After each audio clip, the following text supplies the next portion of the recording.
Everybody get up, no need to cram now. We got a real jam going down, going down, going down, going down, going down, going down. Welcome to the IntelliJAMS. Here's your chance. Learn at a glance at What's going on, Alex? It's been a while. I miss you. I know.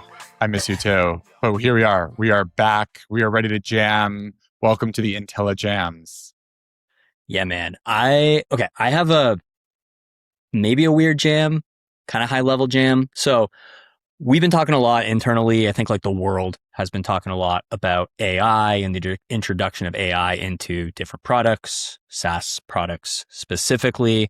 And what I want to jam on is what is better, keeping all the control and having like the ability to set all the rules for something, or relinquishing the control to the algorithm, to machine learning, to AI to do something for you.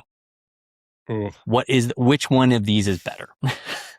This is a little bit of a paradoxical choice here. You're giving me a rock and a hard place. I mean, so first of all, I mean, maybe the obvious answer is that there should be a middle ground. There should be a way to be able to describe your intuition to something that is more sophisticated and capable than being able to just write down a couple of rules. And maybe that's what we're going to get to in this jam. But let's take a step back. I think about this sometimes in the context. One thing I've been thinking about this in the context of recently is check out upsells, which is you could write down a set of rules of like, if this product is in the cart, then show this upsell. And if this product is in the cart, then show this upsell. And you could put these rules down until you're blue in the face, or you can use the like algorithm that's like smart recommendations. Show me the smartest product. And there's a lot of data that we have that says that smart product recommendation is going to way outperform than your rule builder. However, there are a lot of cases where that smart algorithm does stupid stuff and shows you products that aren't relevant or products that you wouldn't have recommended. And you can intuit a way better algorithm probably than whatever it's generating because it's trained on small sample sizes and you're adding new products to your catalog. And maybe there's a couple random things that happened to people who bought something. And now all of a sudden it is skewing that perspective of that algorithm. So I wish that there was something in the middle. And how nice would it be if you could describe your own intuition and a sort of human understandable algorithm that then could be turned into, let's say, code or some sort of logic that was then executed as if it was an algorithm. Yeah, there's definitely something in the middle here for sure. Like obviously, if you ask me, like, do I want to do the work or do I want something else to do the work for me? Like, I'm going to skew towards, I want something else or someone else to do the work for me. But I think like you hit on something there where it's like, it maybe doesn't have all the context you have, but like also too, like sometimes maybe it has too much context and not enough nuance where it's like, yeah. I've been in situations where the upsell's recommending me like these little like samplers. And I'm like, I guarantee the reason is that it's putting this sampler here is because that sampler probably makes it into a gajillion different orders. And they're like, oh, these things are bought together. So give this sampler piece on the upsell. And I'm like, that's not actually right. And then there's also situations where, go ahead. I was just going to say, you would think that it's funny that you say you would choose the option that is less work, the more automated. I can give the control and have this other thing do all the work. But it's funny because when we started Intelligems and we asked people, hey, do you want to do all the work of running A/B tests or let us do all the work of building you a more dynamic pricing algorithm? 0% of people said, I want a dynamic pricing algorithm. They wanted to do the work of A/B testing their prices. And it's funny because you think that intuitively you would prefer something that could just be automated and smart. But I think people like control. Like, I think that relinquishing control is a cost. 1000%. And so in a previous world before Intelligems, I was at another company and we were trying to basically do smart recommendations. And everyone was like, oh, I just want this to be solved. I want it to be done automatically. I don't want to touch it. And people would like say they wanted that. And then as soon as it was like given, it was like, no, I actually want to claw some of that back. I do want to have control over this. Maybe not full control like we were talking about before, but like I do want to have some. And I think the pricing one's interesting. I think pricing's a sensitive, maybe a sensitive, a stickier one than some other things where like, do I want robots changing my prices all over my site all the time? I don't know. Yeah, I think, and by the way, if you're listening, this is something that we are definitely making happen. So definitely teasing out something that might be coming soon. Because today what we have are these sort of two very extreme options where you can build the rules, you can use the recommendation. But I think there's a lot of instances where people are like, if there's a pants in the cart, do a belt, and all of these different ideas, and it has to be the right size and the right material.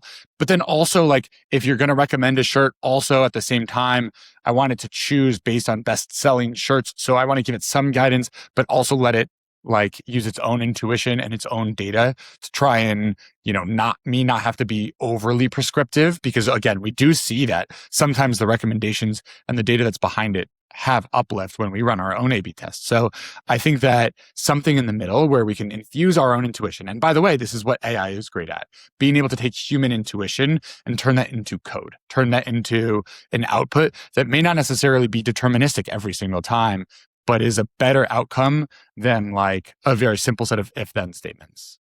Yeah. And the intuition and like even being able to infuse your own objective into it, because like say you used an algorithm that is trying to figure out these things are bought together, but you just introduced a new product line or you just introduced a new product offering. Like that is never going to be offered because there's not enough data yet to support it. But like, hey, I actually want to write a rule where I want to be pushing this new product for 1,000,001 different reasons. Yeah, it's a new line. It's the fall. It's the winter. And so there's all sorts of reasons why it might make sense to want to push some of this new product. It's new. It's better. And so I actually think there's like this really exciting medium term thing that's happening. And by the way, it's not just going to apply to checkout upsells or post-purchase upsells. I think this can apply largely to everything. It's, hey, what message do we want to show to this person? And base that, like right now, the way that we show content is like we have ads, we drive ads to landing pages, and different landing pages have different content. And that is about as granular as we get with who sees what message. And that is okay, but we can also go a lot more levels deeper. And then, by the way, how does that messaging carry through the rest of the site? The way that we're talking about the product on the PDP, how does all of the different discounts that get decided on at different points of the funnel differ based on all of the interactions that you've had on site? I think there's like a whole world that this could unlock where it's like, hey, I don't want dynamic discounting. I don't want dynamic pricing. I don't want to like turn this over to an AI. And there are products out there and they have had a lot of trouble getting growth and traction because it is too much of a black box. However, I think that, as we start with some really specific surface areas, but I think that this is sort of the future where we can provide our own intuition and our guardrails, but then also have something that is taking that and making really, really smart, like sort of intuition-based recommendations. So it sounds like you've been thinking about this quite a bit. So like I opened this conversation up with choose this or this, and yeah, as per usual, we came into the middle. In this middle section, like, how do you see that middle section evolving? Like, how do we make this the best of both worlds where it's not too much work, but also I kind of have my hand on the tap, like I can kind of control what I'm getting? I'll make an analogy. This is going to be a little bit technical and weedsy, but I think our listeners are going to relate to this, which is Shopify's checkout extensibility and functions. So Shopify used to have sort of two worlds. One world was their discounts that were very rigid in nature. Then they had this thing called checkout scripts, which was just like, if you ever talk to someone who was working in the Shopify ecosystem in the late 20-teens and early 2020s, a total nightmare to develop against. But it was the only way you could have any sort of custom discounting logic. And what they built was this thing called discount functions, where any developer, any application can build all sorts of arbitrary rules and logic. And now the merchants can choose what different combinations of these more sophisticated, sort of imaginative discount combinations and strategies could be. And so what Shopify did is they said, hey, here is a very it's a very flexible, configurable, because it's a written as code system. That's the function that runs. And it's going to be based on, you have these inputs, you have these outputs, and anyone can write any sort of logic in between. But what we can then build on top of that is this AI layer that then takes your intuition and your set of rules, turns it into that logic. And now all of a sudden, any logic and intuition can be expressed in this sort of arbitrary function.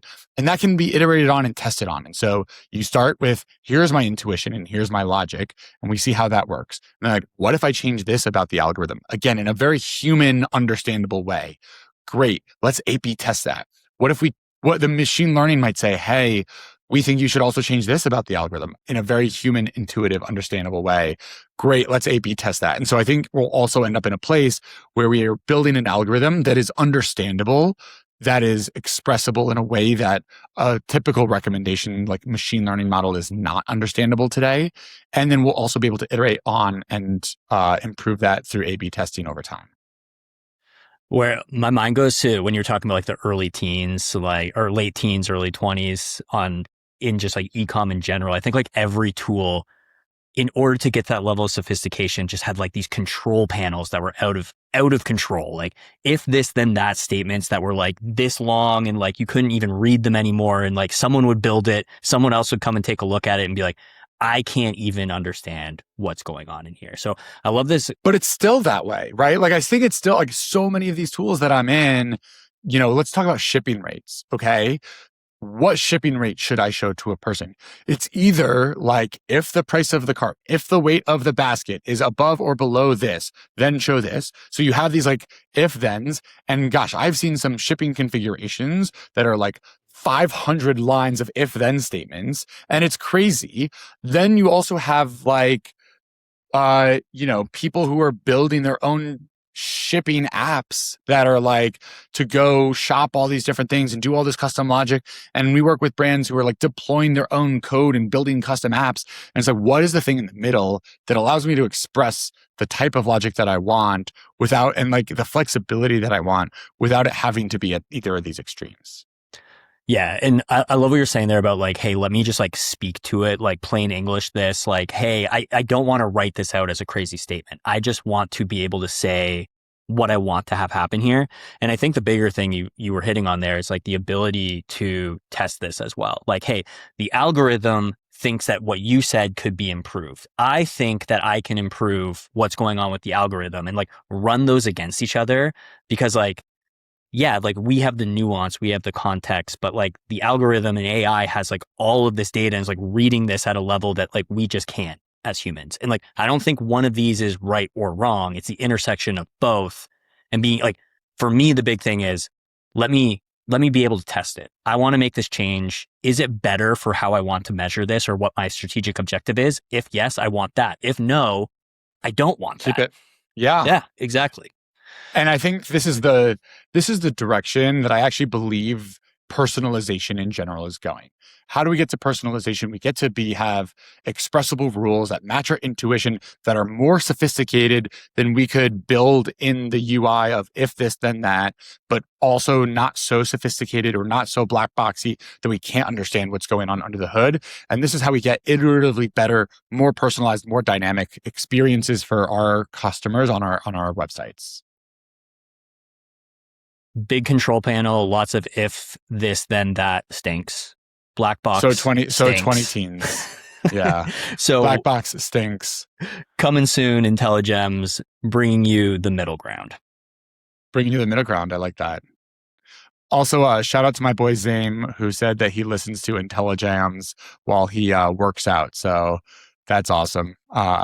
Thank you for giving me that shout out earlier this week. We love, dude, you've been getting a ton of shout outs. I think we had one of our customers on Ecom Cowboy giving the founders newsletter a shout out. So your content, it's getting a lot of love lately, man. I've been told multiple times that people read my founder newsletter too, which is fantastic because we actually put a lot of work into that. So thank you guys for listening to this and for reading the content.